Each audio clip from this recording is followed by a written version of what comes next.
S'il y a l'une des choses que j'ai oubliées, la question des binationaux qui sont artistes et qui veulent revenir au Cameroun investir, pas seulement la culture, mais de façon générale.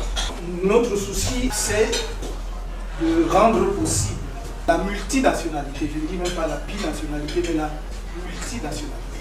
Je pense que nous sommes dans un monde où la circulation des personnes et la facilité dans la circulation des personnes, des intelligences, des investisseurs est la clé du développement. Parce que chaque fois que vous avez, en plus d'ailleurs, un de vos nationaux, qu'il soit bi ou multiple, qui revient, il vous apporte soit de l'investissement, soit de l'expérience. Et donc vous êtes toujours gagnant. Créer un obstacle, dresser des obstacles à sa circulation, c'est un non-sens. Dans notre programme, nous parlions d'ailleurs de l'objectif de l'identité unique.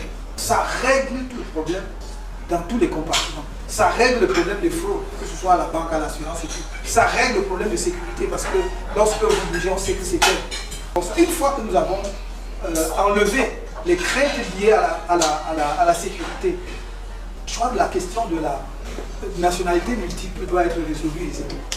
La diaspora est une chance pour chaque pays dans le monde et que ça va être un accélérateur de notre développement.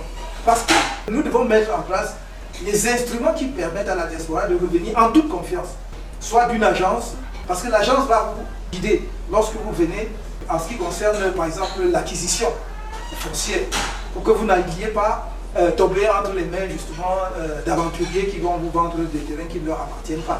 L'agence va vous permettre, avec son système de guichet unique, de pouvoir démarrer votre usine. À mon avis, si vous l'avez déjà réellement pensé et tout, dans les 3-6 mois qui viennent. Il n'y a aucune raison pour qu'un Camerounais qui a étudié son projet, qui a des financements, passe encore un an à marcher dans l'administration pour avoir les autorisations nécessaires. Et c'est ça qui va accélérer l'industrialisation et créer de l'emploi pour les jeunes. Car au final, ce qui nous intéresse, c'est que le secteur privé joue son rôle, gagne de l'argent, mais crée des emplois pour les jeunes et paye des impôts pour s'occuper des questions sociales. Voilà le deal. Si on fait comme ça, tout le monde est gagnant. Toi, tu investis dans le privé, tu gagnes de l'argent, mais tu dois créer des emplois parce que j'ai envie que mes jeunes n'aillent pas. Je n'ai pas besoin qu'ils aillent mourir à la Méditerranée. Et troisièmement, tu dois payer les impôts pour que je puisse effectivement faire la couverture sanitaire des populations et que je fasse marcher l'éducation.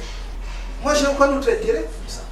Donc, si les gens de la diaspora viennent, ils ont des projets, ils veulent investir par exemple dans l'art, la musique, ils veulent être producteurs, ils veulent promouvoir des salles de spectacle et tout, on doit faciliter cela. Il n'y a aucune raison pour qu'ils mettent 6 mois, 1 an à le faire.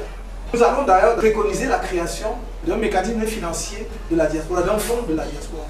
Parce qu'on peut aussi être un jeune de la diaspora, on rentre, on n'a pas assez d'argent, mais on a de très bonnes idées, on a un bon projet. Au lieu de passer par le circuit bancaire traditionnel qui peut être compliqué, personne ne vous connaît encore, parce que la banque fonctionne aussi comme ça.